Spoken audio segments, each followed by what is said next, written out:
Fitnah yang kedua adalah mereka menuduh bahawa ilmu sifat 20 itu adalah ilmu yang salah kerana dia menggunakan akal ya. Kata dia ilmu sifat 20 ni banyak guna akal ya, bukannya Quran hadis. Jadi sepatutnya kita dalam agama lebih-lebih lagi dalam bab akidah berteraskan kepada Al-Quran dan Sunnah. Tapi geng-geng sifat 20 ni dia kata mereka ni banyak main akal. Itu istilah yang digunakan ya, main akal.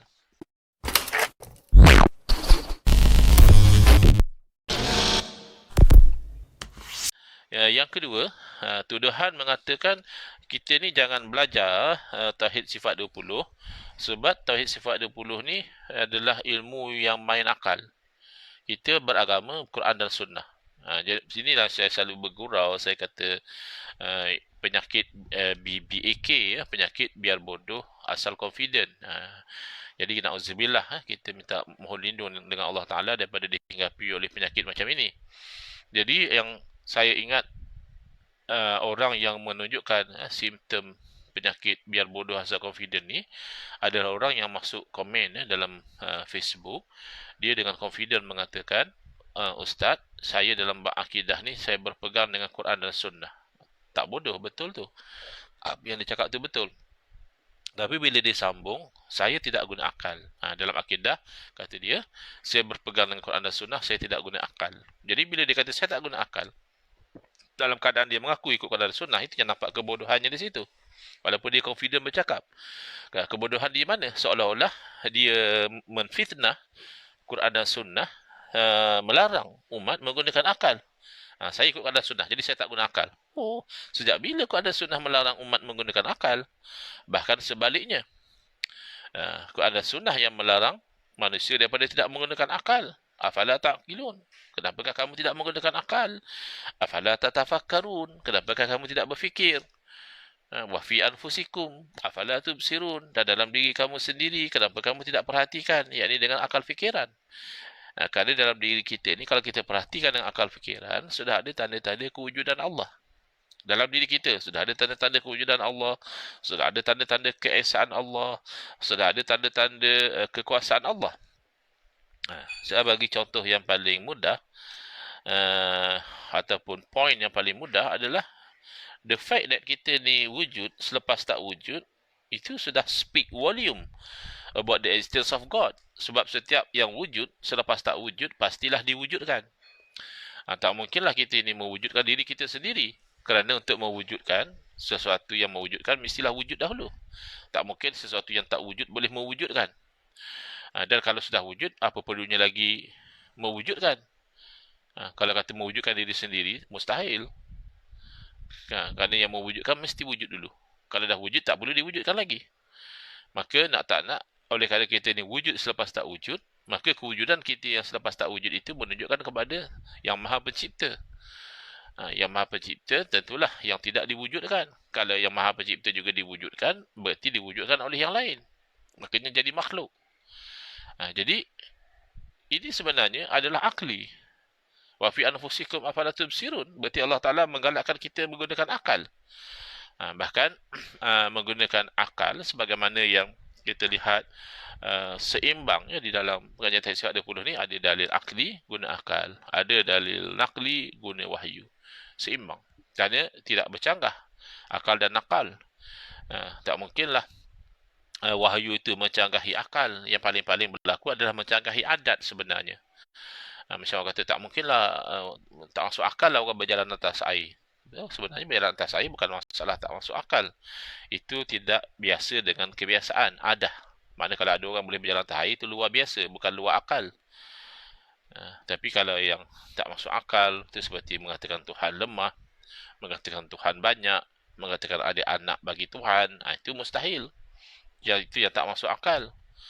Jadi kadang-kadang orang sudah tidak dapat beza antara yang mustahil adat, maknanya dari segi kebiasaannya itu tak berlaku, dan mustahil akal, yang macam mana pun tidak akan berlaku. Yang mustahil adat ni masih boleh berlaku, tapi jaranglah. Dia itu ada panggil khariq lil adah, sesuatu yang mencarikan adat, ataupun bahasa modennya luar biasa, sesuatu yang luar biasa. Jadi menggunakan akal itu adalah uslub Al-Quran. Bahkan Allah Subhanahu Wa Taala ketika ketika Allah membuktikan tauhid dan Allah menolak syirik, Allah menggunakan dalil akli. Jadi golongan yang anti kepada dalil akal, mereka sebenarnya anti cara Allah. Dan macam mana nak berdakwah kepada non-Muslim kalau kita menolak dalil akli? Kita kata pakai Quran hadis. Orang bukan Islam, mereka belum pegang Quran hadis.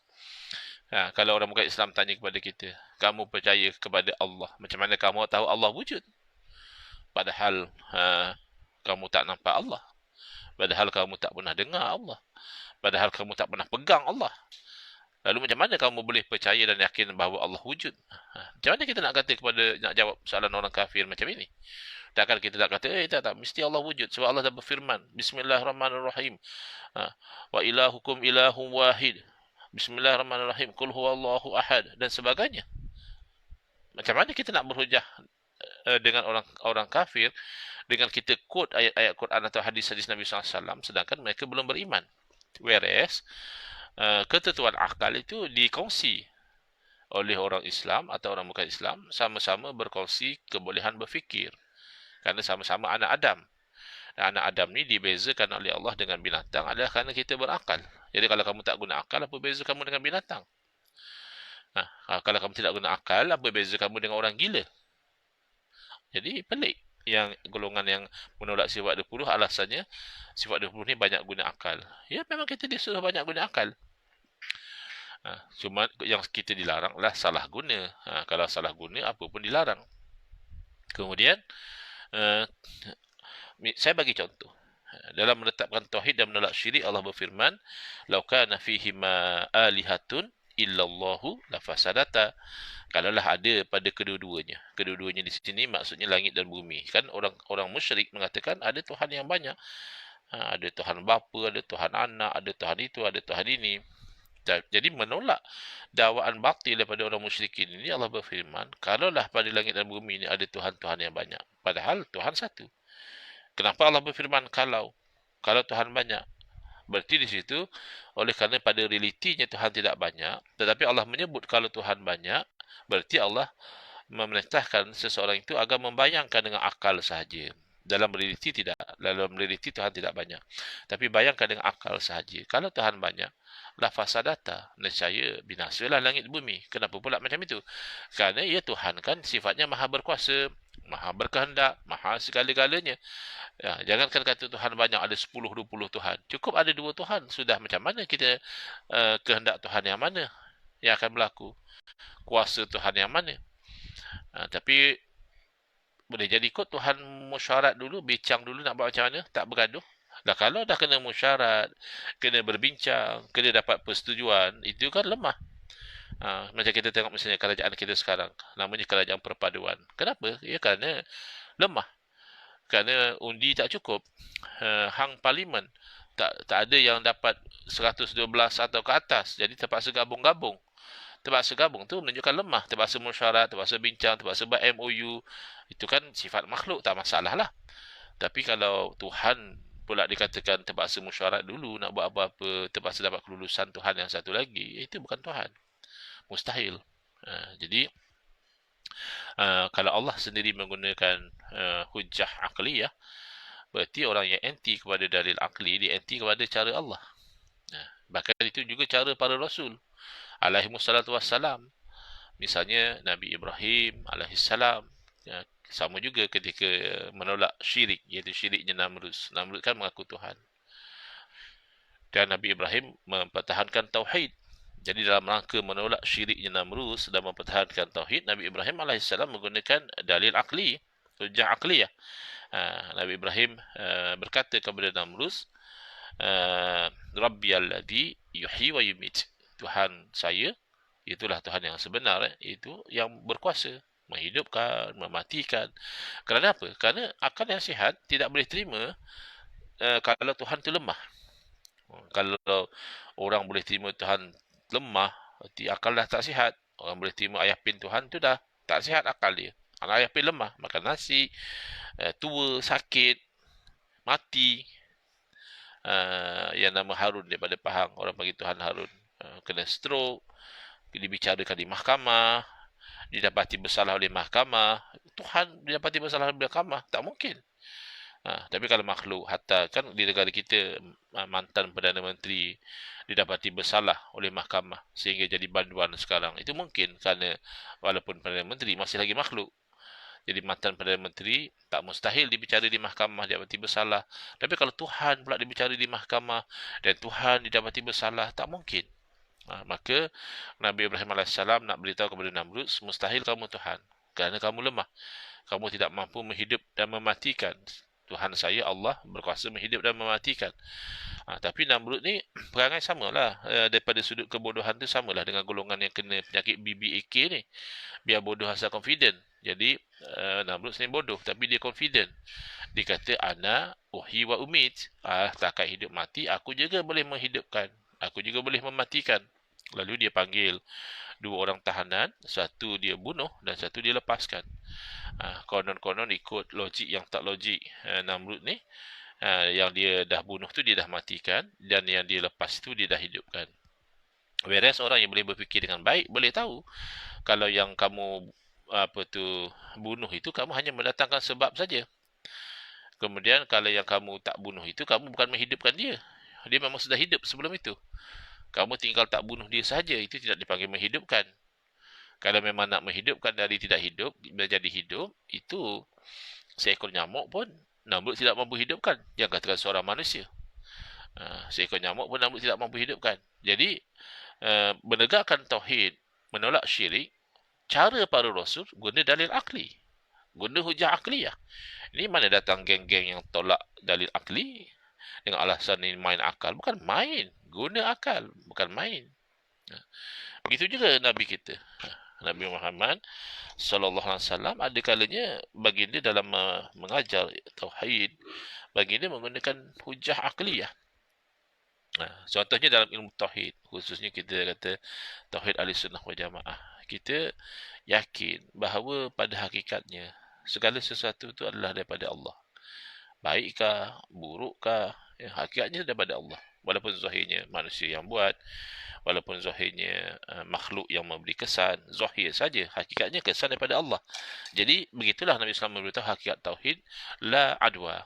Hakikatnya tidak ada jangkitan. Orang sakit itu adalah kerana Allah yang takdirkan dia sakit. Bukan kerana dia berjangkit daripada orang ni, dia berjangkit daripada kuman ni, tidak. Tapi itu hakikat. Dari segi asbab, ya, kita ambil kira kalau orang sakit kusta misalnya, kalau kita duduk hampir dengan dia, boleh berjangkit pada kita.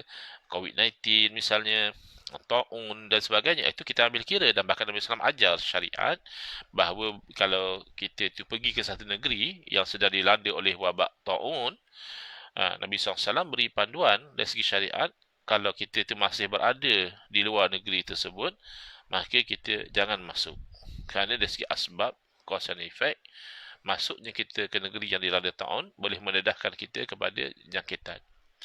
Demikian yang duduk dalam negeri jangan keluar. Ini konsep kuarantin, ya, kerana keluarnya orang daripada kawasan rebakan itu sudah menjadikan rebakan itu makin luas, kerana dia sudah boleh jadi carrier kepada virus atau apa. Itu asbab, cause and effect. Hakikat tidak, hakikat penyakit daripada Allah. Tapi bila Nabi SAW bersabda la adwa, hakikatnya tidak ada jangkitan, penyakit itu adalah daripada Allah. Orang Arab Badawi, ya, Badawi ni makna Arab kampung, dia macam susah nak faham. Maklumlah orang kampung kan, nak faham ilmu hakikat yang Nabi sebut tu hakikat. Dia tanya, ya Rasulullah, macam mana tidak ada jangkitan? Saya lihat ada beberapa unta yang sihat, melompat sana, melompat sini. Bila masuk unta yang berpenyakit, akhirnya unta-unta lain juga berpenyakit. Kan ada jangkitan. Jadi Nabi SAW faham kalau orang Arab Badawi ni, level of thinking dia tu masih stuck dengan level asbab. Level cause and effect. Belum dia pergi kepada level hakikat. Jadi untuk memudahkan orang Arab Badawi ni memahami hakikat, Nabi SAW menggunakan hujjah akliyah. Menggunakan premis akal. Dengan satu soalan membuka minda pemikiran orang Arab Badawi tadi. Nabi SAW bertanya kepada Arab Badawi tersebut, faman a'dal awal, kalau begitu, kalau kamu kata penyakit itu mesti kena dengan jangkitan, maka siapa yang menyakiti unta yang mula-mula sakit, yang awal? Kamu kata okeylah 4-5 ekor ni berjangkit daripada unta tadi. Habis unta tu takkanlah dia bersambung tak putus-putus. Unta ni berjangkit pada unta ni, berjangkit pada unta ni, berjangkit pada unta ni, berjangkit pada unta ni tak putus-putus. Ini nama tasalsul. Tasalsul tu mustahil. Mustahil tu hukum akal. Itu macam mana? Mereka menolak sifat 20 dengan alasan sifat 20 ni guna akal. Memang kita disuruh guna akal.